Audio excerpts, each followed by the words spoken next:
Chapter 19. I sat one evening in my laboratory. The sun had set, and the moon was just rising from the sea. I had not sufficient light for my employment, and I remained idle, in a pause of consideration of whether I should leave my labor for the night, or hasten its conclusion by an unremitting attention to it. As I sat, a train of reflection occurred to me, which led me to consider the effects of what I was now doing. 3 years before I was engaged in the same manner, and had created a fiend whose unparalleled barbarity had desolated my heart, and filled it forever with the bitterest remorse.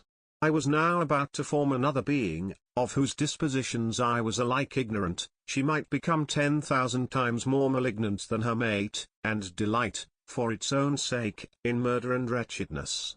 He had sworn to quit the neighborhood of man, and hide himself in deserts, but she had not. And she, who in all probability was to become a thinking and reasoning animal, might refuse to comply with a compact made before her creation.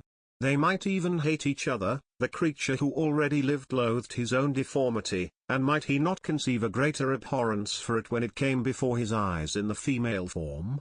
She also might turn with disgust from him to the superior beauty of man. She might quit him, and he be again alone, exasperated by the fresh provocation of being deserted by one of his own species. Even if they were to leave Europe, and inhabit the deserts of the New World, yet one of the first results of those sympathies for which the demon thirsted would be children, and a race of devils would be propagated upon the earth, who might make the very existence of the species of man a condition precarious and full of terror. Had I a right, for my own benefit, to inflict this curse upon everlasting generations? I had before been moved by the sophisms of the being I had created. I had been struck senseless by his fiendish threats, but now, for the first time, the wickedness of my promise burst upon me. I shuddered to think that future ages might curse me as their best, whose selfishness had not hesitated to buy its own peace at the price perhaps of the existence of the whole human race. I trembled, and my heart failed within me, when, on looking up, I saw, by the light of the moon, the demon at the casement. A ghastly grin wrinkled his lips as he gazed on me, where I sat fulfilling the task which he had allotted to me. Yes, he had followed me in my travels, he had loitered in forests, hid himself in caves, or taken refuge in wide and desert heaths, and he now came to mark my progress, and claim the fulfillment of my promise. As I looked on him, his countenance expressed the utmost extent of malice and treachery. I thought with a sensation of madness on my promise of creating another like to him, and, trembling with passion, tore to pieces the thing on which I was engaged. The wretch saw me destroy the creature on whose future existence he depended for happiness, and, with a howl of devilish despair and revenge, withdrew. I left the room, and, locking the door, made a solemn vow in my own heart never to resume my labors, and then, with trembling steps, I sought my own apartment. I was alone, none were near me to dissipate the gloom, and relieve me from the sickening oppression of the most terrible reveries. Several hours passed, and I remained near my window gazing on the sea. It was almost motionless, for the winds were hushed, and all nature reposed under the eye of the quiet moon. A few fishing vessels alone specked the water, and now and then the gentle breeze wafted the sound of voices, as the fishermen called to one another. I felt the silence, although I was hardly conscious of its extreme profundity until my ear was suddenly arrested by the paddling of oars near the shore, and a person landed close to my house. In a few minutes after, I heard the creaking of my door, as if some one endeavored to open it softly. I trembled from head to foot. I felt a presentiment of who it was, and wished to rouse one of the peasants who dwelt in a cottage not far from mine, but I was overcome by the sensation of helplessness, so often felt in frightful dreams, when you in vain endeavor to fly from an impending danger, and was rooted to the spot. Presently I heard the sound of footsteps along the passage, the door opened, and the wretch whom I dreaded appeared. Shutting the door, he approached me, and said, in a smothered voice, "You have destroyed the work which you began. What is it that you intend? Do you dare to break your promise? I have endured toil and misery. I left Switzerland with you. I crept along the shores of the Rhine, among its willow islands, and over the summits of its hills. I have dwelt many months in the heaths of England, and among the deserts of Scotland. I have endured incalculable fatigue, and cold, and hunger. Do you dare destroy my hopes? Begone. I do break my promise, never will I create another like yourself, equal in deformity and wickedness. Slave, I before reasoned with you, but you have proved yourself unworthy of my condescension. Remember that I have power. You believe yourself miserable, but I can make you so wretched that the light of day will be hateful to you. You are my creator, but I am your master. Obey. The hour of my weakness is past, and the period of your power is arrived. Your threats cannot move me to do an act of wickedness, but they confirmed me in a resolution of not creating you a companion in vice. Shall I, in cool blood, set loose upon the earth a demon, whose delight is in death and wretchedness? Begone. I am firm, and your words will only exasperate my rage. The monster saw my determination in my face, and gnashed his teeth in the impotence of anger. Shall each man, cried he, find a wife for his bosom, and each beast of his mate, and I be alone? I had feelings of affection, and they were requited by detestation and scorn. Man, you may hate, but beware. Your hours will pass in dread and misery, and soon the bolt will fall which must ravish from you your happiness forever. Are you to be happy, while I grovel in the intensity of my wretchedness? You can blast my other passions, but revenge remains, revenge, henceforth dearer than light or food. I may die, but first you, my tyrant and tormentor, shall curse the sun that gazes on your misery. Beware, for I am fearless, and therefore powerful. I will watch with the wiliness of a snake, that I may sting with its venom. Man, you shall repent of the injuries you inflict. Devil, cease, and do not poison the air with these sounds of malice. I have declared my resolution to you, and I am no coward to bend beneath words. Leave me, I am inexorable. It is well. I go, but remember, I shall be with you on your wedding night. I started forward, and exclaimed, Villain! Before you sign my death warrant, be sure that you are yourself safe. I would have seized him, but he eluded me, and quitted the house with precipitation. In a few moments I saw him in his boat, which shot across the waters with an arrowy swiftness, and was soon lost amidst the waves. All was again silent, but his words rung in my ears. I burned with rage to pursue the murderer of my peace, and precipitate him into the ocean.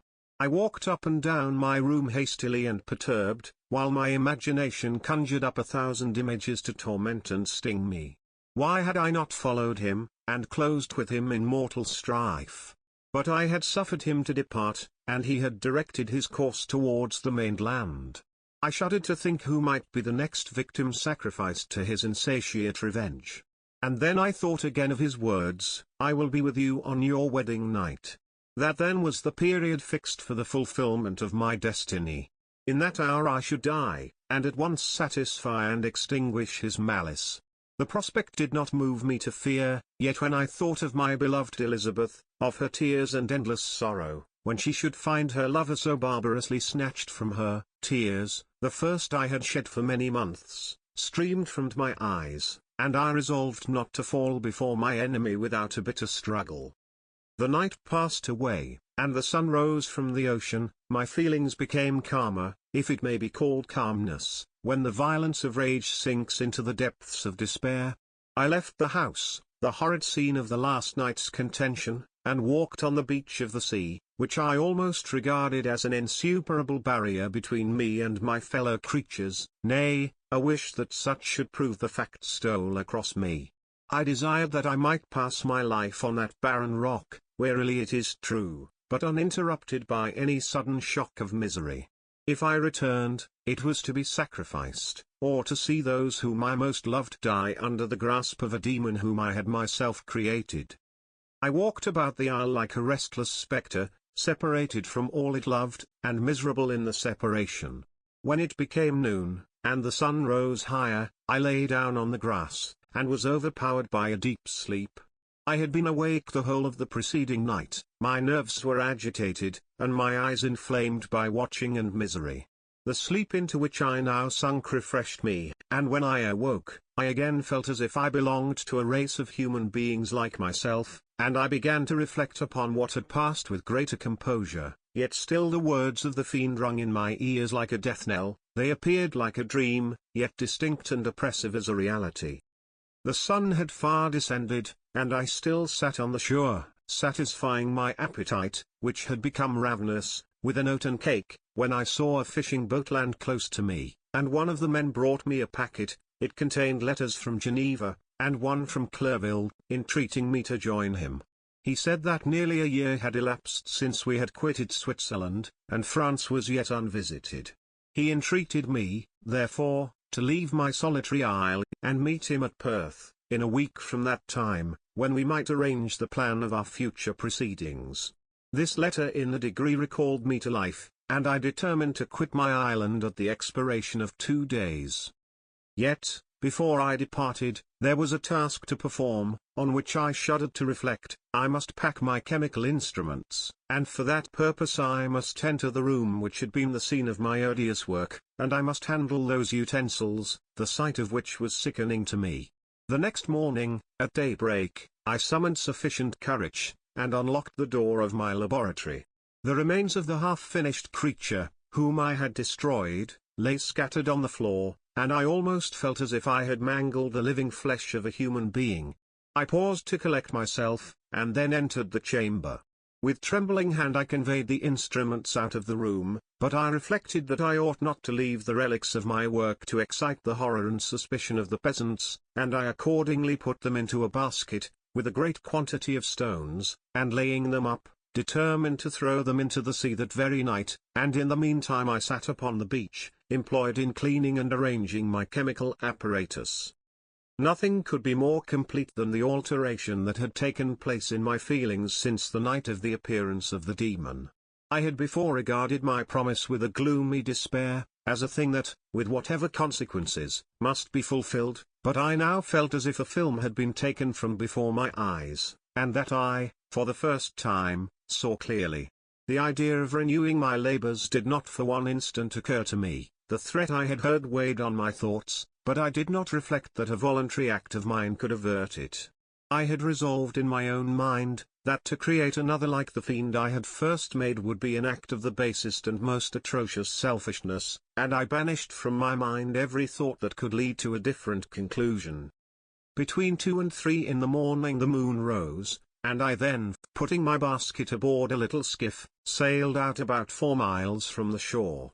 The scene was perfectly solitary. A few boats were returning towards land, but I sailed away from them. I felt as if I was about the commission of a dreadful crime, and avoided with shuddering anxiety any encounter with my fellow creatures. At one time the moon, which had before been clear, was suddenly overspread by a thick cloud, and I took advantage of the moment of darkness, and cast my basket into the sea. I listened to the gurgling sound as it sunk, and then sailed away from the spot.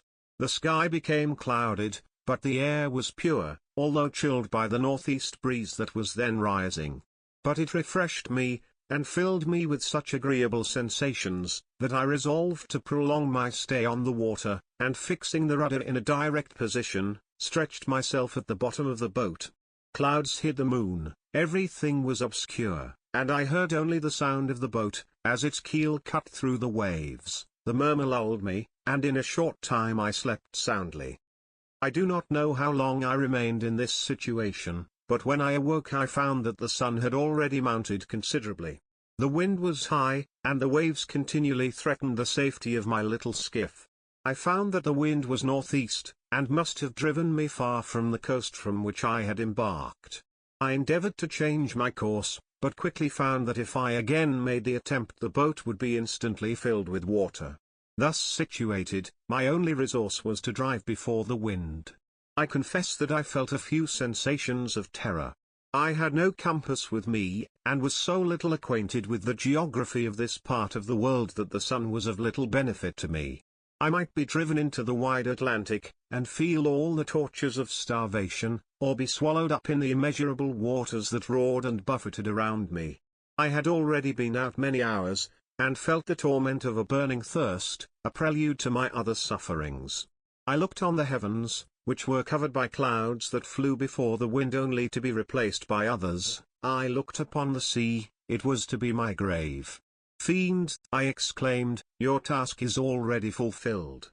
I thought of Elizabeth, of my father, and of Clerville, and sunk into a reverie, so despairing and frightful, that even now, when the scene is on the point of closing before me forever, I shudder to reflect on it. Some hours passed thus, but by degrees, as the sun declined towards the horizon, the wind died away into a gentle breeze, and the sea became free from breakers.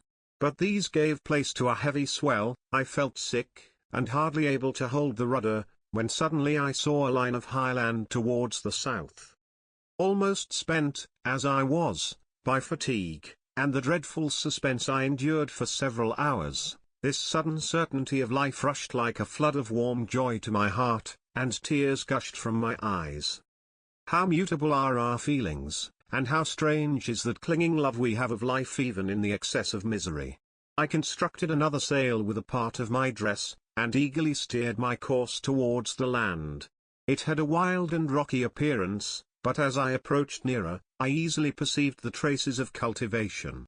I saw vessels near the shore, and found myself suddenly transported back to the neighborhood of civilized man. I eagerly traced the windings of the land, and hailed a steeple which I at length saw issuing from behind a small promontory. As I was in a state of extreme debility, I resolved to sail directly towards the town as a place where I could most easily procure nourishment. Fortunately I had money with me. As I turned the promontory, I perceived a small neat town and a good harbour, which I entered, my heart bounding with joy at my unexpected escape. As I was occupied in fixing the boat and arranging the sails, several people crowded towards the spot. They seemed very much surprised at my appearance, but, instead of offering me any assistance, whispered together with gestures that at any other time might have produced in me a slight sensation of alarm. As it was, I merely remarked that they spoke English, and I therefore addressed them in that language. "My good friends," said I, "will you be so kind as to tell me the name of this town, and inform me where I am?" "You will know that soon enough," replied a man with a gruff voice. "Maybe you are come to a place that will not prove much to your taste, but you will not be consulted as to your quarters, I promise you." I was exceedingly surprised on receiving so rude an answer from a stranger, and I was also disconcerted on perceiving the frowning and angry countenances of his companions. "Why do you answer me so roughly?" I replied, "Surely it is not the custom of Englishmen to receive strangers so inhospitably." "I do not know," said the man, "what the custom of the English may be, but it is the custom of the Irish to hate villains." While this strange dialogue continued, I perceived the crowd rapidly increase. Their faces expressed a mixture of curiosity and anger, which annoyed, and in some degree alarmed me. I inquired the way to the inn, but no one replied. I then moved forward, and a murmuring sound arose from the crowd as they followed and surrounded me, when an ill-looking man approaching, tapped me on the shoulder, and said, "Come, sir, you must follow me to Mr. Kerwin's, to give an account of yourself." "Who is Mr. Kerwin? Why am I to give an account of myself? Is not this a free country?" "Aye, sir, free enough for honest folks. Mr. Kerwin is a magistrate, and you are to give an account of the death of a gentleman who was found murdered here last night." This answer startled me, but I presently recovered myself. I was innocent, that could easily be proved. Accordingly I followed my conductor in silence, and was led to one of the best houses in the town. I was ready to sink from fatigue and hunger, but, being surrounded by a crowd, I thought it politic to rouse all my strength, that no physical debility might be construed into apprehension or conscious guilt. Little did I then expect the calamity that was in a few moments to overwhelm me, and extinguish in horror and despair all fear of ignominy or death. I must pause here, for it requires all my fortitude to recall the memory of the frightful events which I am about to relate, in proper detail, to my recollection.